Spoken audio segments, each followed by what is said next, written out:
Salut, c'est Tim. Je viens de passer 5 jours au Laos et je vais te montrer aujourd'hui qu'est-ce que j'ai pu faire en 5 jours dans ce magnifique pays. Je suis actuellement dans la capitale, à Vientiane. Et ce qu'il faut savoir, c'est que de base, je suis venu ici à Vientiane dans le but de faire mon visa Thaï. Je dirais que c'est une ville où il n'y a pas grand chose à faire. On va dire que c'est une ville qui est très proche de la Thaïlande et qui du coup est très pratique pour faire tout ce qui est démarches administratives concernant les visas.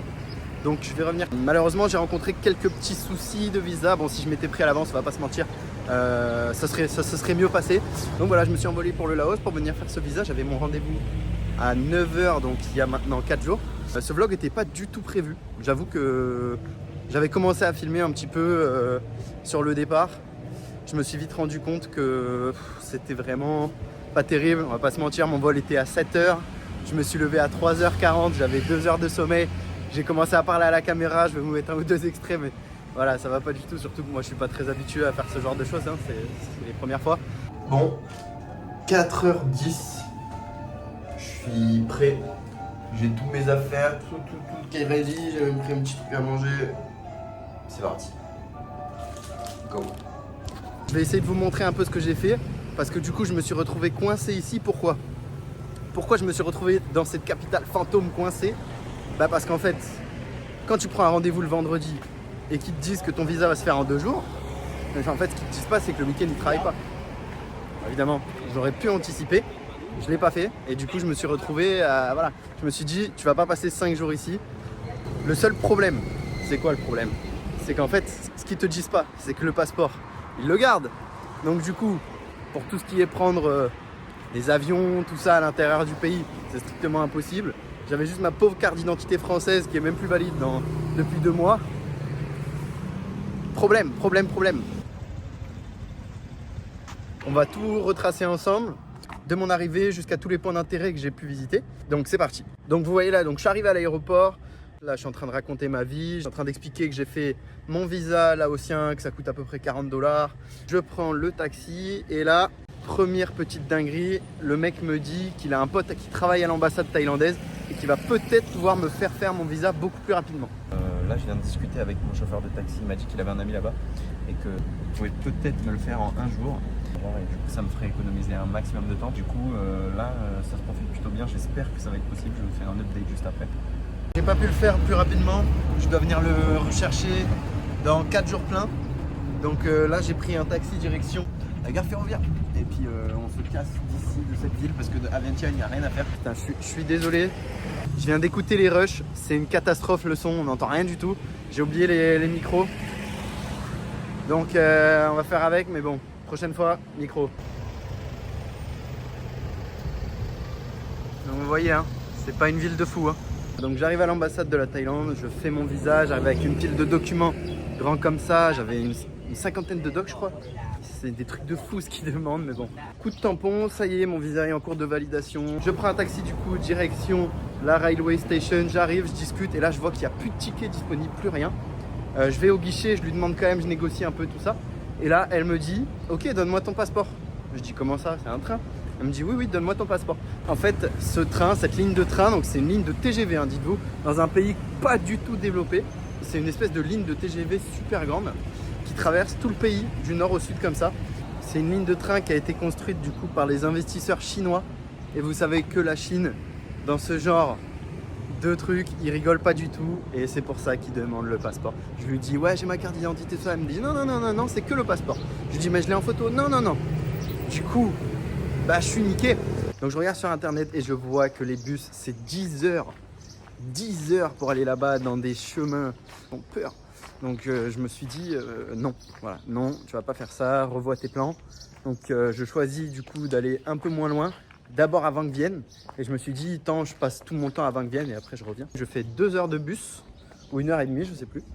Un petit 2 heures ou 1h30 et ça va très vite. Et donc j'arrive. Je loue un scooter instantanément, 6 € seulement, hein. 6 € la journée ou 5 €, je sais plus, c'est vraiment ridicule. Je décide du coup l'après-midi directement d'enchaîner. Je crois que j'ai fait 1 ou 2 plans depuis ma terrasse.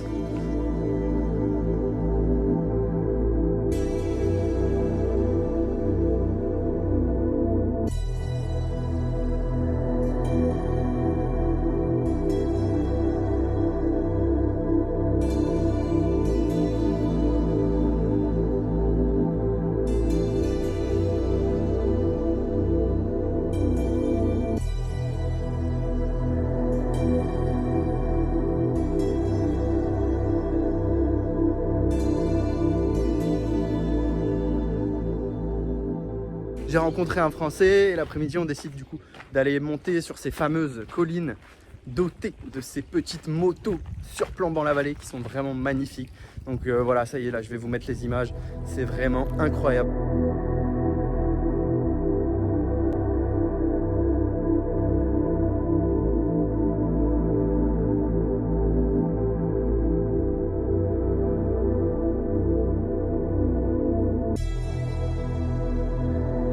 Mais en tout cas voilà, ça vaut vraiment le coup. En haut c'est magnifique, je suis obligé de le souligner, il y a trop de monde. Même en saison pas forcément haute, il y a beaucoup trop de monde et c'est dommage. Les gens ils respectent pas du tout l'endroit. Le nombre de déchets c'est colossal. C'est vraiment c'est tellement dommage quoi, que ce genre d'endroit soit pas préservé. Ouais c'est magnifique mais je comprends pas pourquoi les gens ils se comportent comme ça quoi. Bon faut quand même que je regarde où je vais là parce que mon rendez-vous c'est dans 20 minutes. Attendez hein.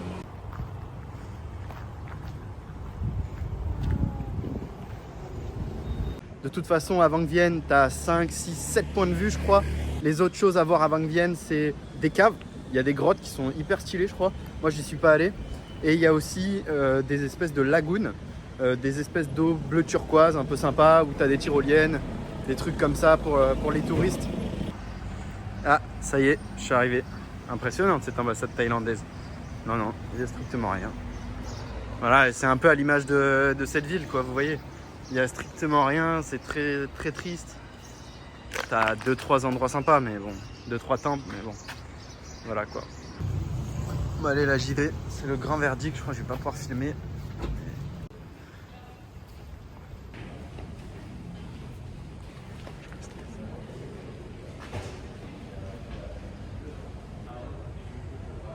Ça y est. Ça y est. Ouais. Pour revenir sur Vangvienne, franchement, super endroit. Les montagnes, les points de vue, ça vaut vraiment le coup, c'est top. Après, pour ce qui est des autres activités telles que faire du buggy, faire de la bouée, il y a des activités pour les backpackers. Ils font des descentes en bouée et en gros sur chaque rive tu as des barres et tu te bourres la gueule en descendant.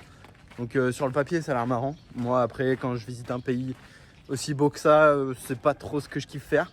Après je peux comprendre hein, mais moi c'est pas mon truc. Bon j'allais vous dire que là aussi il fait moins chaud qu'en Thaïlande et que on respire beaucoup mieux parce que comme on est au nord il fait moins chaud. Bon en vrai c'est vrai, le soir ça tombe à 21-22 degrés ce qui est pas possible d'avoir en Thaïlande à part vraiment dans une saison particulière. Bon ça va, franchement ça va. Puis pour continuer du coup le lendemain je décide de partir direction Luang Prabang.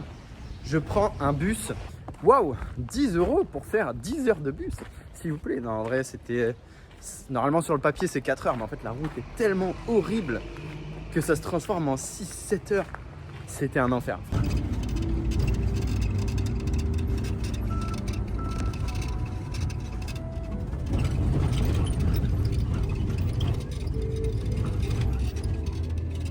Après, d'un autre côté, c'était magnifique parce qu'il a choisi de ne pas passer par la route classique. Il est passé vraiment par les montagnes et par la piste.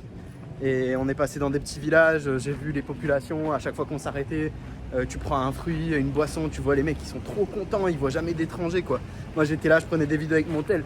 Ils étaient comme ça, ils regardaient l'iPhone. Ils se disaient, mais c'est quoi ça, quoi? Et ça, franchement, c'est magique. C'est ce que j'aime dans ce genre de voyage. C'est le dépaysement, c'est ça que je kiffe moi. Donc je pars à 13 h à peu près. J'arrive à 19h30, 45 à Luang Prabang. Petit tuk-tuk pour aller dans le centre. Je fais 4, 5, 6, 7 guest house. Je vais partout. Et il n'y en a pas une seule de libre. À chaque fois, ils me disent non, désolé, on est full. Je négocie avec le mec. Je lui demande de me trouver une chambre. Tu vois, au bout d'un moment, au bout de la 5e, je lui dis, mais mec, trouve-moi une chambre. Il est allé voir son pote et il m'a dégoté une chambre vraiment miteuse. Mais bon, d'un autre côté, j'avais pas trop le choix. Ça me fait beaucoup penser à des villes d'Afrique comme ça, avec des villes avec une seule grande route principale, plein de devantures comme ça, pas très modernes. Voilà, des petits commerces à droite à gauche et pas un seul building, des vieilles voitures, des 4x4, des scooters. On est en Afrique. Ouais, voilà. En fait, s'il n'y avait pas ce genre de temple, ça serait vraiment une ville d'Afrique. Par contre, c'est quoi? Il y a 4 Apple Store là? Je comprends pas. 1, 2, 3... Ah, je pense qu'ils sont officiels. Non, t'achètes ton téléphone, la garantie c'est... Voilà, donc au petit matin, je loue mon scooter, petit café et je pars direction les waterfalls qui sont l'activité numéro 1 à Luang Prabang. C'est l'endroit le plus touristique du Laos, je pense. Ce sont donc des magnifiques cascades qui s'étendent plus loin et qui forment des espèces de petits lagons bleu turquoise. C'est vraiment magnifique. Franchement, j'ai vraiment beaucoup aimé cet endroit. J'ai trouvé ça vraiment super apaisant. Il y avait beaucoup de monde, mais ça vaut vraiment le coup.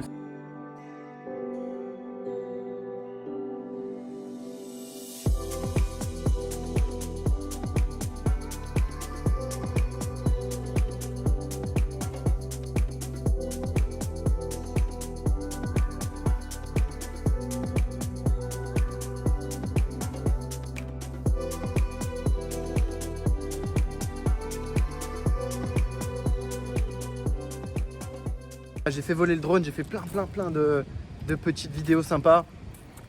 Et puis voilà, je rentre à l'hôtel, je me suis mangé un pad thai avec la vue sur le Mekong. C'était juste magique, c'est tellement apaisant. Et à ce moment-là, je me suis dit, qu'est-ce que je fais cet après-midi? J'ai regardé un petit peu ce qu'il y avait à faire et j'ai choisi d'aller voir les grottes de Paku. C'est à 35 km au nord. Il faut bien comprendre que je venais déjà de faire 30 km aller pour aller voir les waterfalls, 30 km retour en scooter. Évidemment, c'est des routes qui sont complètement défoncées, un peu de la piste, tout ça.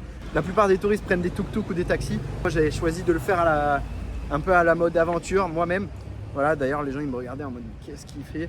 Mais bon, mais en fait, j'étais en train de filmer et là, je me suis aperçu qu'il y avait des photos de la France. Donc ça, c'est les îles Lérins au Cap d'Antibes. Balade le long du Lyon et regardez ça. Regardez ça. Le vieux port de Marseille, c'est pas beau ça quand même? Tu viens à l'autre bout du monde et t'as ces putains de photos de la France. J'allais y venir. Le Laos qui est évidemment une ex-colonie française, donc qui comporte beaucoup de traces de son occupation. Il y a plein de restaurants français, des trucs restaurants bistronomiques avec des drapeaux français partout. Le nom des rues, c'est écrit en français comme dans beaucoup d'anciennes occupations françaises. Qu'est-ce qu'on a d'autre? J'ai vu une banque franco-laotienne. Il y a évidemment l'ambassade française qui est gigantesque, beaucoup plus grande que celle de la Thaïlande, par exemple à Bangkok, qui est 10 000 fois plus grande que Vientiane. Mais bon, passons. Bon, je fais une petite pause parce qu'il fait vraiment trop chaud. Je reviens sur le village de Paku. Franchement, un village incroyable. C'est une ambiance vraiment particulière. Tu arrives dans un village où il n'y a rien du tout. Les seules choses que tu entends, c'est les bruits des enfants qui jouent et les bruits des poules. Il y avait, je m'en rappelle, un jeune qui coupait du bois pour le foyer, quoi. C'est magnifique. Franchement, pouvoir être témoin de ce genre de choses dans ce genre de pays, c'est incroyable, vraiment. J'en ai profité pour faire des petits plans qui sont pépites. Vraiment, regardez ça, c'est magique.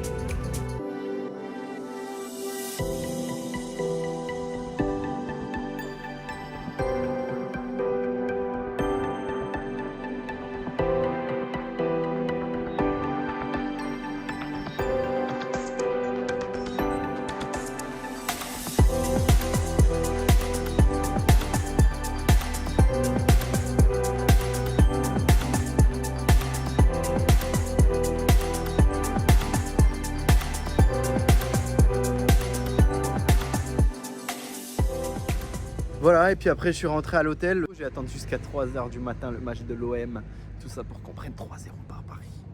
Le rouge il est suspect. Voilà, et le lendemain matin je me suis réveillé et j'ai pris la direction de nouvelles waterfalls, 15 km au sud cette fois-ci de Luang Prabang. Magnifique, encore plus préservé que l'autre waterfall de Quang Si où il y a beaucoup plus de touristes. Celle-ci elle est beaucoup moins accessible, il faut prendre un petit bateau. Une petite pirogue pour traverser le Mekong et aller à ces waterfalls. Voilà, c'est vraiment magique. Je passe mon début de matinée là-bas, je me baigne, je profite.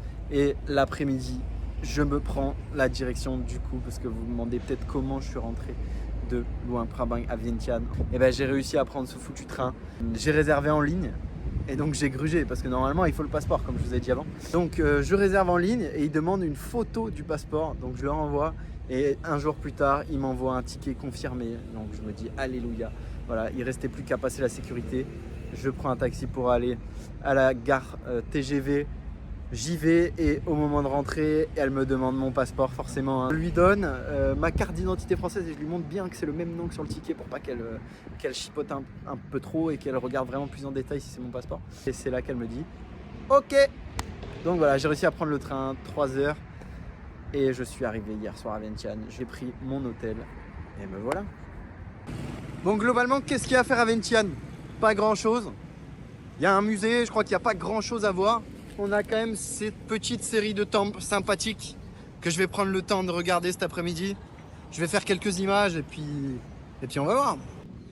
Ah ouais, c'est vrai, j'ai oublié, il y a cette fameuse statue du roi du Laos. Elle est juste devant moi, regardez. 6 mètres de haut, je crois qu'elle a été créée dans les années 80. En vrai, elle a l'air stylée, je vais aller la voir de face. Je pense qu'elle donne la vue sur le Mekong. On va aller voir ça. La voilà, la voilà. Bon, on l'a vu, le Mekong de rien du tout. Hein. Et la statue, c'est parti. Regardez ça. Suspect le signe un peu, hein. Mais bon. Voilà, j'ai un petit créneau avec la lumière du soleil pour faire du drone, donc j'en profite. C'est parti. Désillusion, désillusion. Je ne peux pas décoller car la zone est soumise à autorisation. Il croit que je suis à l'aéroport. Mec, je suis pas à l'aéroport, mec. Un peu deg, je vais essayer d'aller voir plus par là. Mais je crois que ça va être tout pareil. Là, j'ai le seum. Putain, regardez, voilà, le soleil il est parti. J'avais vraiment une fenêtre, j'ai couru, je suis sorti de l'hôtel en courant pour prendre ce putain de plan. Ah! MDR, j'ai réussi à décoller avant que le point de GPS s'actualise. Du coup, j'ai un énorme truc au milieu de l'écran, mais ça vole quand même. Mais je sais pas ce qui va se passer, j'ai peur qu'il s'arrête d'un coup. Bon, je vais quand même faire un ou deux plans, mais je sais même pas si je peux filmer, fort. Je peux filmer ou pas? Ah, je peux filmer. Ok, bon, bah j'ai hacké le jeu. C'est parti. Ah, du coup, je n'ose toucher à rien du tout. Je le laisse comme ça. Je prends des plans. Bon, il n'y a pas grand chose à prendre de toute façon, mais bon.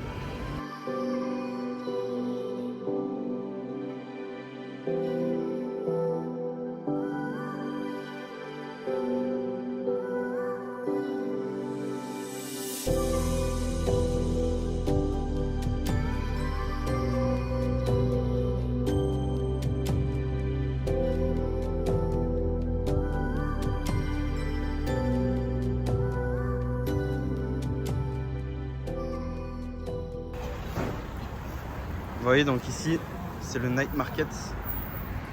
Mais pour tout ce qui est vêtements, contrefaçon, objets, c'est pas le night market pour la bouffe. Le night market pour la bouffe, je vais y aller juste après ce soir. Là, j'en reviens pas de la lumière. Regardez cet arbre, la taille qu'il fait. C'est vraiment magnifique. Bon, si vous avez été en Asie, vous savez que pour traverser la route, c'est un peu la loi du suicide. Mais il y a des moments où on n'a pas trop le choix.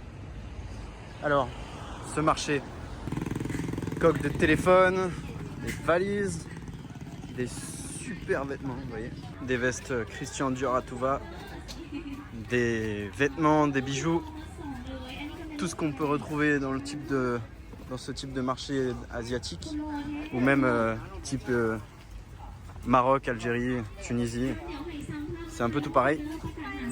On a par contre plus d'animation, genre c'est pas un souk quoi. C'est un truc un peu plus institutionnel. La lumière est juste magique par contre. On retrouve plusieurs fois les mêmes vêtements. Voilà. Donc je sais pas ce qu'ils sont en train de nous faire les brothers. On a une mascotte hein, directement.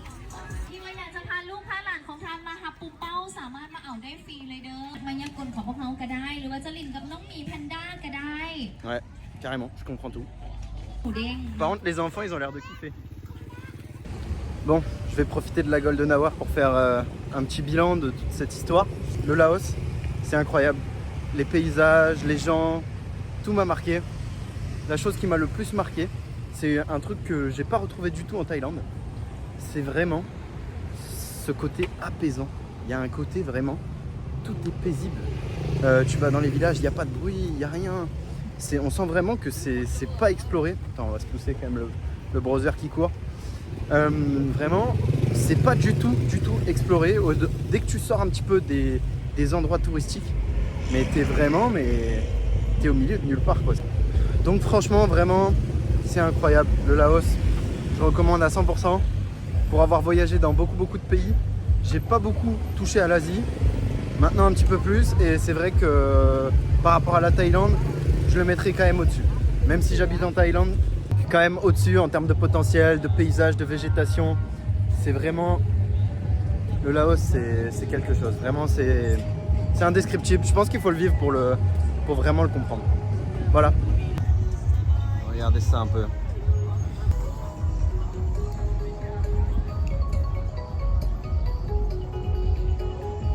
Ouais, je voulais quand même vous montrer le marché de nuit, mais cette fois-ci du côté bouffe. Donc vous voyez, il y a tellement de trucs différents, mais c'est vraiment une dinguerie.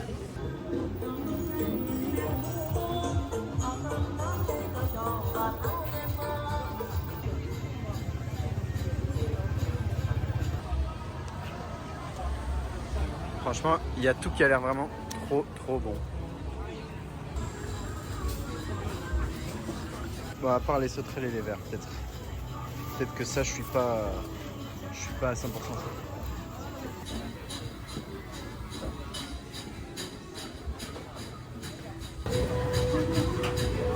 Ça a l'air bien. Ouais, j'ai pris un fried rice.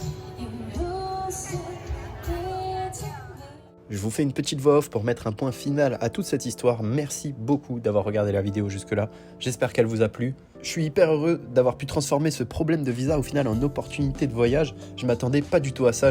Personne m'avait vraiment parlé du Laos. J'ai toujours entendu parler du Vietnam, du nord de la Thaïlande, pour sa végétation, pour tous ces beaux paysages. Mais jamais j'ai entendu parler du Laos et j'ai été vraiment bluffé. J'y retournerai les yeux fermés. Je sais que le son n'était pas au top à chaque fois. J'avais oublié mes micros. La prochaine fois, j'y penserai car oui, il y aura une prochaine fois. J'ai prévu de faire plusieurs vidéos dans moins d'un mois. Je pars dans le nord de la Thaïlande. Je vais évidemment vous filmer ça. Je vais essayer de faire des belles images. L'objectif, ça sera de faire un vlog plus en temps réel que récapitulatif comme aujourd'hui sur le Laos. Et un mois plus tard, je pars dans le nord, cette fois-ci non pas de la Thaïlande, mais du Vietnam. J'espère vraiment que vous serez là pour voir ça. Je vous invite à vous abonner à ma chaîne parce que j'ai plein de projets en tête. Je vais tout faire pour essayer de vous montrer ma nouvelle vie ici en Thaïlande en tant que jeune expatrié de 22 ans. C'est l'heure pour moi de vous laisser. Je vous dis à très vite. C'était Tim. Bye bye.